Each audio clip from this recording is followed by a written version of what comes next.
Hello बच्चों, चलिए प्रश्न को पढ़ते हैं और समझते हैं। उस परवलय का समीकरण ज्ञात कीजिए जो y अक्ष के परिसम्मित हो और बिंदु 2, -3 से गुजरता हो। तो यहाँ पर हमें परवलय का समीकरण ज्ञात करना है। प्रश्न को हल करने से पहले हम प्रश्न के लिए मुख्य अवधारणा लिखेंगे। तो प्रश्न के लिए मुख्य अवधारणा जिसकी सहायता से इस प्रश्न को हल किया जाएगा। मुख्य अवधारणा में हम परवलय का मानक समीकरण यहाँ लिखने वाले हैं। परवलय का मानक समीकरण, परवलय का मानक समीकरण, मानक समीकरण। परवलय का जो मानक समीकरण है वह चार प्रकार से होते हैं बच्चों। यहाँ पर देखिए, इस बिंदु को देखिए आप, 2, -3। 2, -3 कहाँ मिलेगा आपको?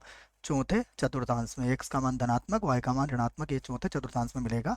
अर्थात यहाँ पर हम इस प्रकार के परवलय पर विचार करने वाले हैं जो कहाँ से जाए। देखिए, y x के सम्मित है, इसका मतलब ये परवलय कुछ इस प्रकार से मिलने वाला है आपको। तो इसका जो मानक रूप होता है वो कुछ इस प्रकार होता है। ये होता है x का वर्ग बराबर माइनस का 4ay। ये होता है परवलय के मानक रूप में समीकरण।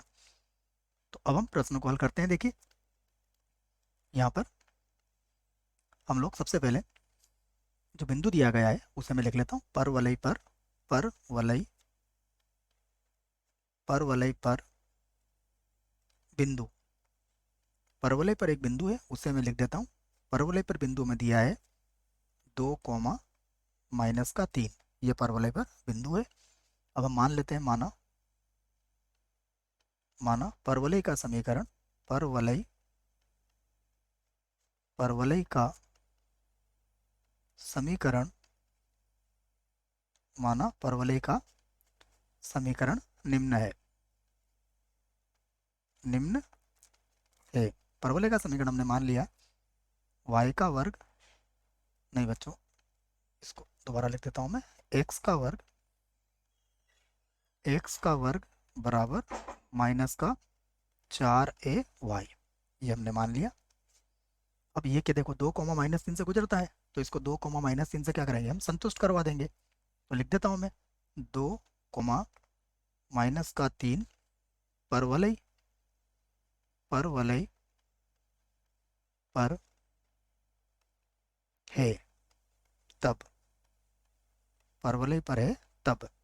तब देखिए, इसको संतुष्ट करेंगे तो x का मान 2 रखेंगे तो 2 का वर्ग कितना हो जाएगा, 4 बराबर माइनस का 4, और a का मान कितना है, माइनस का, a का मान नहीं, y का मान बच्चों है ना। y का मान कितना है, -3। -4 वैसे ही y का मान रख दिया -3, और a यहाँ लिख देंगे हम। यहाँ पर देखेंगे तो 4 बराबर हो जाएगा 12a। 4 किसके बराबर हो जाएगा, 12a के।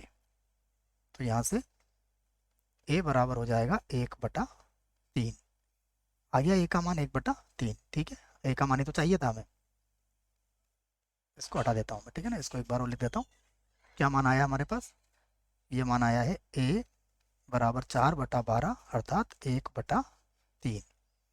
ये हमारे पास a का मान आ चुका है। तो यहाँ से लिख सकते हैं हम, अतः अतः परवलय का परवलय परवलय का समीकरण क्या हुआ, x का वर्ग बराबर माइनस का 4। a का मान कितना आया, a का मान आया 1/3, और यहाँ पर हो जाएगा y। चाहो तो 3 को इधर लिख लो आप। तो ये हो जाएगा 3x का वर्ग बराबर माइनस का 4y। ये हमारे परवलय का समीकरण आ चुका है और यही हमारे प्रश्न का उत्तर भी है। आशा करता हूँ बच्चों प्रश्न का उत्तर समझ में आया होगा। धन्यवाद।